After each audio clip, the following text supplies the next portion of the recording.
تو اس کو سیکیور کرنے کے لیے ہمارے جتنے بھائیوں نے باتیں کی، میری بھی خواہش ہوگی میں اس پہ بات بھی کروں گا، لیکن سب سے پہلے میں الیکشن جو پرسوں ہوا N18 کا ہری پور میں، اور اسی طرح پورے پاکستان میں جو ضمنی الیکشن ہوئے، اس پہ میں اپنی پارٹی کی لیڈرشپ کو، اپنی پارٹی کے کارکنان کو مبارکباد دوں گا، اور پھر اس صوبے میں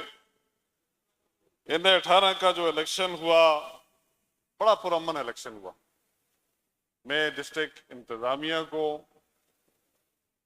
ڈسٹرکٹ میں جتنے بھی وہاں پہ اساتذہ تھے، ریٹرننگ تھے، پریزائڈنگ تھے، اور جو سیکیورٹی فورسز کے ادارے خصوصاً پولیس نے جو وہاں پہ کام کیا،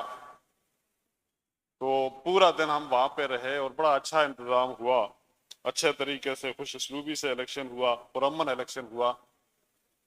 تو اس میں بھی میں پورے اداروں کو مبارکباد کے مستحق ہیں۔ اس کے ساتھ ساتھ ایک بات اور بھی تھی کہ چیف منسٹر صاحب کچھ دن پہلے وہاں ایبٹ آباد میں گئے، تو انہوں نے کہا تھا کہ رات سے صبح نہیں ہوگی، تو میں ان کا بھی شکریہ ادا کرتا ہوں کہ سارے ملازمین بھی وہاں پہ الحمدللہ ہیں آج، اور بڑا پرامن الیکشن بھی الحمدللہ ہو گیا۔ اور دوسری بات، یہاں پہ ابھی ڈسکشن ہوئی کہ فارم 47، اب یہ بار بار فارم 47 کی بات آتی ہے، اور یہ بتایا جاتا ہے کہ فارم 47 8 فروری 2024 کو جو الیکشن ہوا وہ فارم 47 کا الیکشن۔ تو who is the beneficiaries of this house؟ اس ہاؤس میں آپ میں کون بینیفیشریز ہے سب سے زیادہ؟ کس کو سب سے زیادہ فائدہ ہو رہا ہے؟ اس میں میری پارٹی کو تو کوئی فائدہ نہیں، کنڈی صاحب کی پارٹی کو تو کوئی فائدہ نہیں، سب سے زیادہ فائدہ جو ہے وہ آپ کا ہے۔ اور فارم 47 تو ثابت ہو گیا، ہری پور کے عوام نے ثابت کر دیا they are part of KPK، تو انہوں نے یہ ثابت کر دیا کہ who was in form 47۔ Election بڑا پرامن ہوا،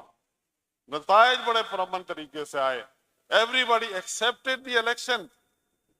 تو اب اس کا مقصد یہ ہوا کہ جو 8 فروری کو الیکشن ہوا تھا، we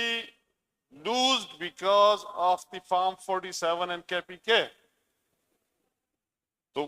جو کچھ وہ ہوا، ہم اس پہ یہ چاہیں گے کہ اب اس رٹے کو نکالیں۔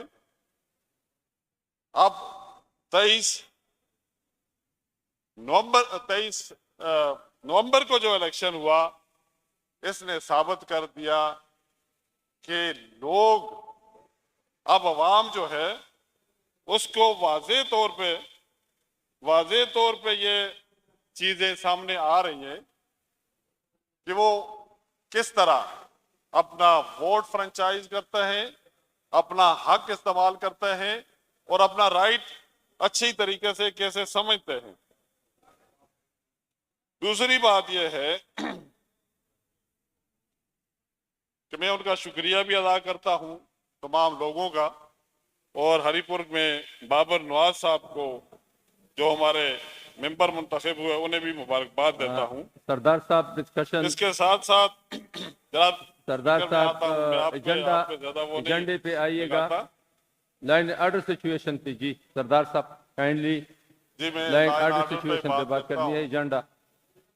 کہ الیکشن۔ شکریہ آپ بات کریں، میری بات ہو جائے پھر آپ کر لیں۔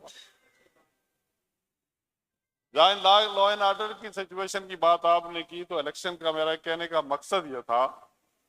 کہ N18 پہ جو الیکشن ہوا، اور اس الیکشن میں لا اینڈ آرڈر امپلیمنٹ ہوا، تو کیوں نہیں ہم پورے صوبے میں لا اینڈ آرڈر امپلیمنٹ کروا سکتے۔ اگر پرائم رسپانسبلٹی ہماری اگر صوبے کی ہے، ہم یہ تمام گلے شکوے فیڈرل گورنمنٹ پہ، لا انفورسمنٹ ایجنسیز پہ لگا دیتے ہیں، لیکن اس وقت ہمارے ملک کے بارڈر کو اگر سیکیور کر رہے ہیں تو وہی ادارے ہیں جو پاکستان کے بارڈر کو سیکیور کرتے ہیں۔ اور پھر اس کے ساتھ ساتھ آپ یہاں پہ نمائندگان ہیں، یہاں پہ ریسنٹلی جرگہ ہوا، امن جرگہ، ہم نے آپ کے ساتھ بیٹھ کے بات کی، ہم اپوزیشن کے جو بھی ممبران تھے، جو بھی پارٹیاں تھیں، کھلے دل کے ساتھ اس صوبے سے تمام پارٹیاں آئیں اور انہوں نے کھلے دل سے ایکسپٹ کیا، بیٹھے، بات کی، اس صوبے کے امن کے لیے بات کی۔ تو کیوں نہیں آپ فیڈرل گورنمنٹ کے ساتھ بیٹھ سکتے، بیٹھ کے بات کر سکتے، اور تاکہ اس صوبے کا امن، میں سمجھتا ہوں کہ جس طرح ہمیں عزیز ہے اسی طرح آپ کو عزیز ہے۔ جہاں تک بات اس بارڈر کو، ویسٹرن بارڈر کو سیکیور کرنے کی بات، یہ اتنا ایزی جس طرح ہم یہاں پہ ڈسکس کر رہے ہیں کہ ہمارے بچے، ابھی ایک ہمارے آنریبل ممبر نے بڑی اچھی باتیں کی کہ اس جنگ کی وجہ سے رفلی round about 57,000 women have been widowed اور 2,50,000 سے زیادہ بچے یتیم ہوئے۔ either both side، لوگوں عوام کی طرف سے، عوام میں بھی، اور ہمارے سیکیورٹی اداروں میں جو کام کرنے والے ہمارے آفیسرز ہیں ان کی طرف سے بھی، لیکن وہ سب پاکستانی ہیں۔ لیکن اس کے اندر ایک چیز ڈیفرینشیٹ ہے جس کو ہم نے کرنا ہے اس سوسائٹی میں، کہ وہ کون لوگ ہیں جو ایف سی ہیڈ کوارٹر پہ حملہ کرتے ہیں، کیا وہ پاکستانی ہو سکتے ہیں؟ کیا ان کو ہم پاکستانی سمجھیں یا وہ کے پی کے کا حصہ ہے؟ میں سمجھتا ہوں کہ کے پی کے کا کوئی باشندہ جو پاکستانی ہو وہ پاکستان کے جھنڈے کے ساتھ محبت کرتا ہے، پاکستان کے ساتھ محبت کرتا ہے، تو اس لحاظ سے وہ کبھی یہ سوچ بھی نہیں سکتا کہ ہم اس صوبے کے اداروں پہ حملہ کریں۔ ہماری ڈسکشنز مختلف ہو سکتی ہیں، ہماری پارٹیز مختلف ہو سکتی ہیں، لیکن اس ملک کی سلامتی کے لیے میں سمجھتا ہوں کہ کوئی شخص پاکستان کے خلاف یا پاکستان کی سالمیت کے خلاف بات نہیں کر سکتا۔ بات یہ ہے کہ ہمارے بارڈر کو کیسے کنٹرول کیا جائے۔ ہمارے اداروں نے بڑی جدوجہد کر رہے، بڑی کوشش کی، بہت سے نقصانات اٹھائے، لیکن اس میں جب تک سول سوسائٹی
جناب اسپیکر، کیونکہ اذان کا وقت تھا، میرے خیال میں کوئی بھی ڈپارٹمنٹ، کوئی بھی ادارہ اور کوئی بھی، میں سمجھتا ہوں کہ ہمارے جو لا انفورسمنٹ کی ایجنسیز ہیں جو اب رول آف لا کو امپلیمنٹ کروانا چاہتی ہیں، جب تک ہماری سوسائٹی اس کے ساتھ نہیں آتی اس وقت تک ہم امن نہیں لا سکتے، لیکن اس میں ہم نے قربانی دینی پڑے گی۔ میں سمجھتا ہوں کہ ہمارے ممبران جو یہاں پہ ہیں وہ اپنا کردار ادا کریں اور ہمارے ان بچوں کو جو یتیم ہو رہے ہیں، ہماری جو بہنیں جو بیوہ ہو رہی ہیں، انہیں بچائیں اور اس ملک کو امن کی طرف لے کے جائیں۔ پھر ہم جب کوئی بھی بات کرتا ہے تو کہتے ہیں ڈیفینڈ، میں سمجھتا ہوں کہ مجھے پاکستان کی خاکی وردی کو ڈیفینڈ کرنا میرا حق بنتا ہے۔ جو پاکستان کو ڈیفینڈ کرتا ہے مجھے اس کو ڈیفینڈ کرنا چاہیے، کیونکہ میں یہاں اگر پرامن کھڑا ہوا ہوں یہاں پہ تو میرے ان بھائیوں کی وجہ سے یہاں پہ کھڑا ہوں، پرامن طریقے سے اس ملک کا اگر شہری ہوں تو میں ان بھائیوں کی وجہ سے ہوں جو بارڈر پہ میرے لیے فائٹ کر رہے ہیں، اپنی جانوں کے نذرانے پیش کر رہے ہیں۔ لیکن یہاں پہ ہم بار بار جو لوگ اپنے آپ کو ڈیفینڈ یہاں پہ نہیں کر سکتے، ہم یہاں پہ اس لیے ہیں کہ ان کو ڈیفینڈ کریں۔ ہماری پارٹیاں اس ملک کے لیے، جب یہ ملک سلامت ہوگا تو ہم سیاست کر سکیں گے، ہماری پارٹیاں بھی رہیں گی۔ پاکستان سے اباؤ کوئی نہیں، یہ ہمیں سوچنا چاہیے کہ جب تک پاکستان ہے ہم ہیں۔